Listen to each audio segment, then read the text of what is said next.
Thousands of Americans taking to the streets today for hands-off rallies. We hear from local protesters on what they want to see change in the U.S. government. Plus, a type of bratwurst being recalled tonight, why the FDA says the cheddar brats are being pulled off the shelves. And we hear from Calhoun County officials on the disturbing trend of domestic violence. News Channel 3 live at 10 starts right now. Covering West Michigan to protect and alert you. This is News Channel 3, live at 10. Hands off! Hands off! No moral person wants an economy crashing dictator who knows the price of everything and the value of nothing. Rallies being held this weekend across the country and here in West Michigan, with protesters angry over President Donald Trump's policies and billionaire Elon Musk's government overhaul efforts. Thanks for joining us on News Channel 3 live at 10. I'm Princess Johnny Steverson. More than 1,200 hands-off demonstrations were planned by more than 150 groups. One of those groups here in Portage. Many of those protesters telling News Channel 3 a government that works to dismantle fundamental agencies and punish people financially who disagree with them is not a government they want. This is not what we want from our government. Protests happening around the world are called Hands Off. Hands off! It's a global movement that criticizes recent actions by the Trump administration. Those actions include the firing of thousands of federal workers and cuts to federal funding for various programs that affect things like healthcare, education, and the auto industry. People are sick and tired of seeing the slash and burn economic vandalism that's coming from D.C. and in Lansing. Take your hands off our healthcare, take your hands off our education, our housing. Hands off our democracy, hands off our bodies, hands off our courts, hands off our federal workers. Saturday's protest in Portage brought hundreds of locals to the street who spoke up with the support of honking horns, all seemingly echoing the same message. It was a similar scene in Grand Rapids, with hundreds more rallying against the Trump administration. Other protests also happening in Paw Paw, Lansing, Battle Creek, Holland, and Muskegon. This is a chaotic political situation that benefits very few people and hurts millions and millions of people, Americans and people in other countries. And it's morally wrong, and it's politically sneaky and icky. And we have, unfortunately, too many cowards, especially in the Republican Party. Elon Musk has played a key role in the government downsizing, saying he's saving taxpayers billions of dollars. In response to the protests, the White House said in a statement that, quote, President Trump's position is clear. He will always protect Social Security, Medicare, and Medicaid for eligible beneficiaries. Meanwhile, the Democrats' stance is giving Social Security, Medicaid, and Medicare benefits to illegal aliens, which will bankrupt these programs and crush American seniors.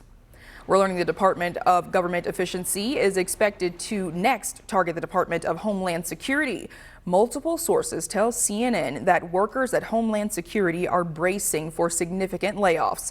That could include job cuts at the U.S. Secret Service. A senior official at Homeland Security says the department is expected to eliminate jobs that undermine its ability to, quote, secure the homeland. We're taking a live look now over downtown Kalamazoo. Cloudy skies around West Michigan today, but some sun could be on the way for tomorrow. Meteorologist Will Haney is in the Weather Alert Center with a look at your forecast. Will? Yeah, hey there, Princess. Gloomy day a little bit. Just some overcast skies throughout much of the day, but we dodged most of the rain after early this morning, at least. We are looking ahead to a brighter day tomorrow. One sign of that was our lovely sunset a little earlier tonight. This is a live look over Coldwater from Four Corners Park area. Temperatures are definitely on the chillier side. We're in the lower to mid 40s. Still have a little bit of mid to high level cloud cover working its way through. But hey, after our gray day, we had a lovely Easter egg color sunset from Kristen Lyon Welch, also in Coldwater. We appreciate that view from her backyard. Yeah, it was definitely vibrant a little bit after the sun went over the horizon. As we look at satellite and radar, we're on the kind of northern edge of some cloud cover associated with a front that's going to continue to work its way out of the region tonight through early tomorrow. So while we'll stay mostly cloudy, we do drop to about freezing overnight tomorrow. Mix of sun and clouds, especially into the afternoon, but should enjoy a good amount of sunshine, especially by comparison to today, with middle to upper 40s still coming in a little cooler than average, and then feeling almost like winter to start the work week.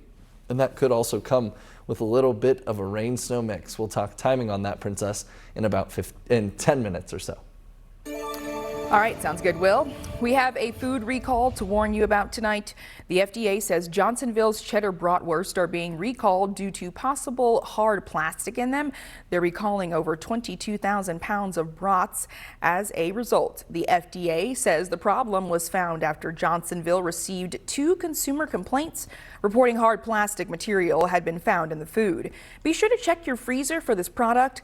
The FDA says that you should throw them away or return them to the store. New tonight, 3 people are in the hospital after a car crash where one person was ejected from their vehicle. The Ottawa County Sheriff's Office says it happened just before 5 o'clock today in the area of Stanton Street and 146th Avenue. Deputies say a 32-year-old Wyoming man was heading north on 146th and failed to stop at the stop sign. He collided with a 73-year-old Zealand man who had the right of way. Deputies say the Wyoming man was ejected from his car while the Zealand man and his 75-year-old female passenger were pinned in the vehicle. All 3 were taken to the hospital and the crash remains under investigation. An Indiana man is also in the hospital tonight after a crash in Berrien County. The Sheriff's Office there says it happened around 1:15 this morning in Buchanan Township. Deputies say the 44-year-old man was traveling too fast for the wet road conditions and lost control on a curve. He spun off the roadway, hit a tree, and the car turned over. Deputies say they found the man in the back of the car. When they got to the scene, they had to break the back window to get him out. Deputies say alcohol appears to have played a factor in this crash. Deputies say the man is now at the hospital for life-threatening head and neck injuries. A car crash in Cass County under investigation tonight. The sheriff's office there says a 70-year-old Decatur man was heading north on M51 around 9 p.m. Friday night. As he approached the intersection with M152, he went around a car that was stopped at that intersection. Deputies say that stopped car had given a signal for an incoming 31-year-old Illinois man on M152 to cross. As a result, deputies say the Decatur man crashed into the Illinois man. The Decatur man's passenger, a 69-year-old woman, went to the hospital for her injuries. Deputies say neither alcohol nor drugs were factors in this crash. A man accused of pulling the trigger in a Battle Creek shooting now faces several charges. It happened last Friday on West Spalding Avenue. Now the Calhoun County prosecutor says this case is just the latest involving a disturbing trend of domestic violence. The prosecutor tells us right now there are 17 open homicide cases in the county, and he says about 1/3 of them are potentially tied to domestic violence. We also talked with a domestic violence prevention advocate who tells us it can be difficult for victims to get help. One thing that we do know to try to address the incidence and the rates of domestic violence in our community is that prevention education really matters. The prosecutor's office says domestic violence knows no demographic, but we're told cases in smaller communities often go underreported.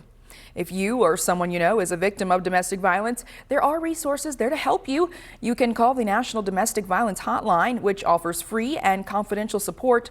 That number is on your screen right now. We have links to several resources on our website, wwmt.com.